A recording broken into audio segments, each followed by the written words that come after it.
Hello everyone, my name is Seth, and today I want to give you my review of Moana 2.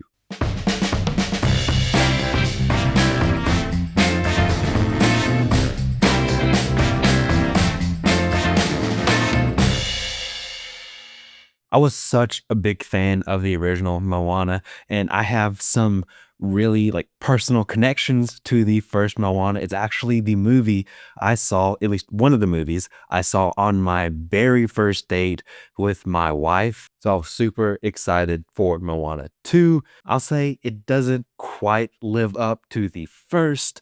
But before we go any farther, go ahead and like this video, hit subscribe, and hit the bell icon so you never miss a video. We're getting closer and closer to 300 subscribers. I really appreciate all of you who have subscribed recently. We've had a few in the past week or so. I really appreciate it. So if you're new here, please consider subscribing. And if you're not new here, share this video around with any friends or family. It can really help the channel grow, and it would absolutely make my day. So like I said, Moana 2 isn't as good as the first.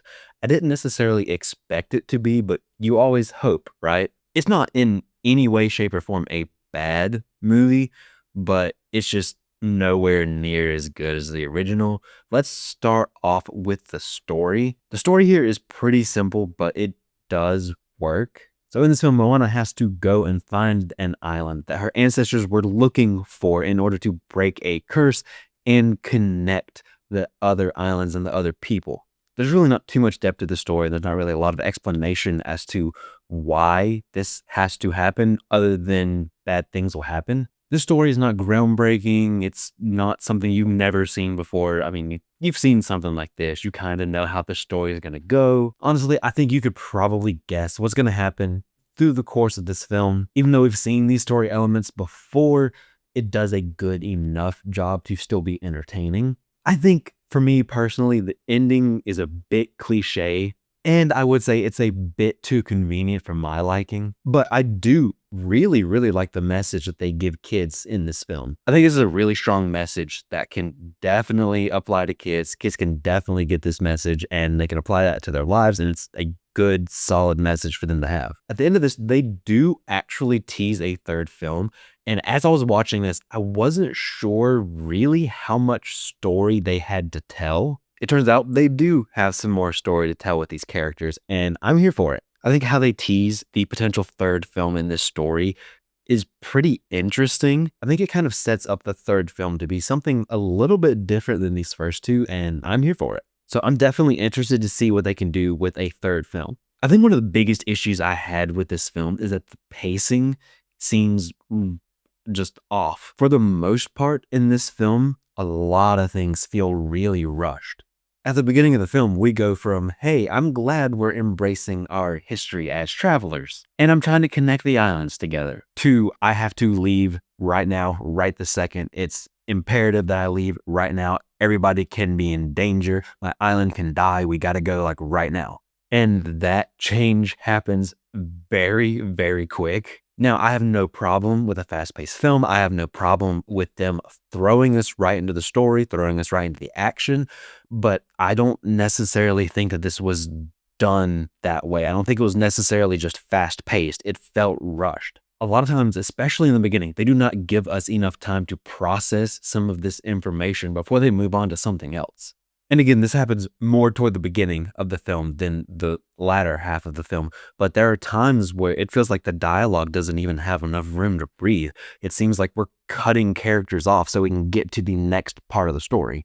And in terms of the pacing, there is kind of a big lull between the transition from the second act to the third act of the film.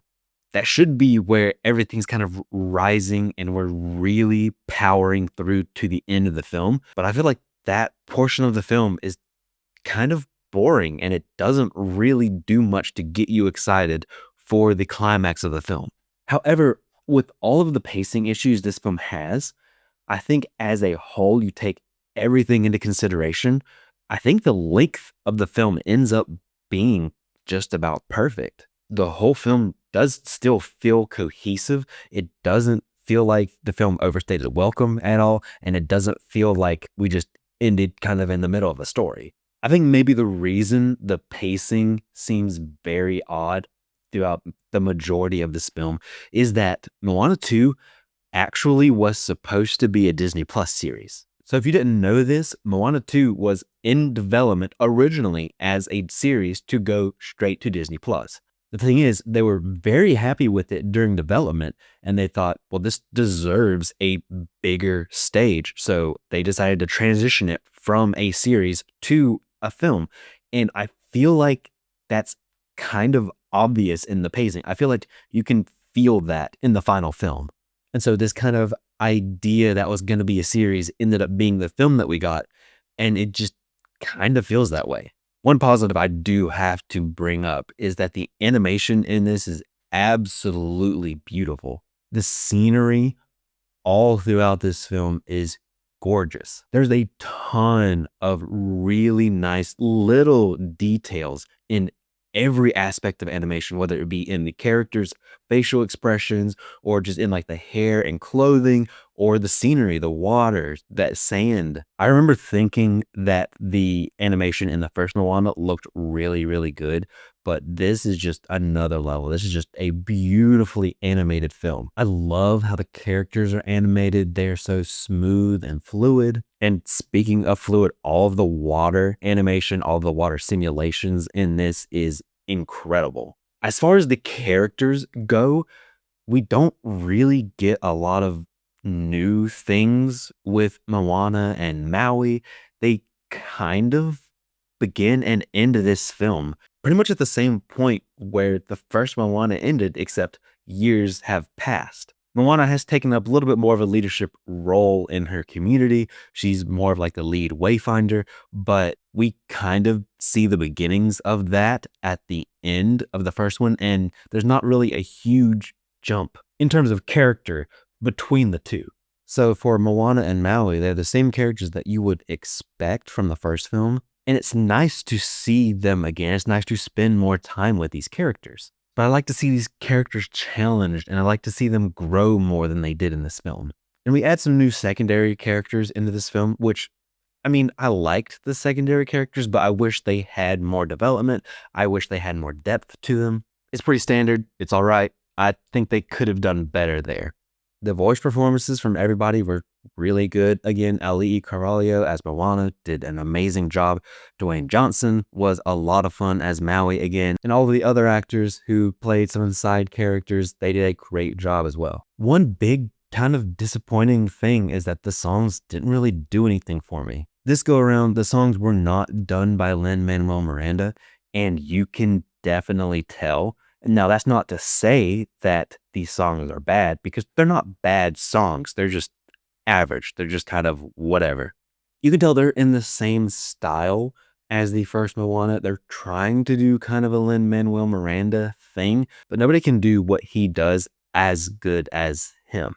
These songs are fine, but I'm not going to have any of them stuck in my head. If you were to ask me to hum one of the songs right now, I couldn't do it.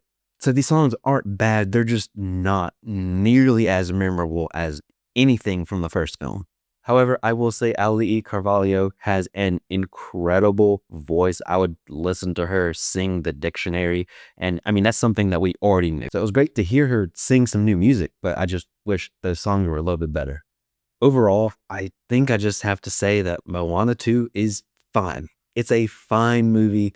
It's just perfectly average. It really doesn't do anything too special, especially for a sequel. It's a gorgeous film. It's beautifully animated, but the story is just average. You've seen it before. The songs are just fine. They're not really that memorable. Other than the pacing feeling odd and there being some rushed moments, there's not really a lot of bad in this film, but there's not really any great in this film either.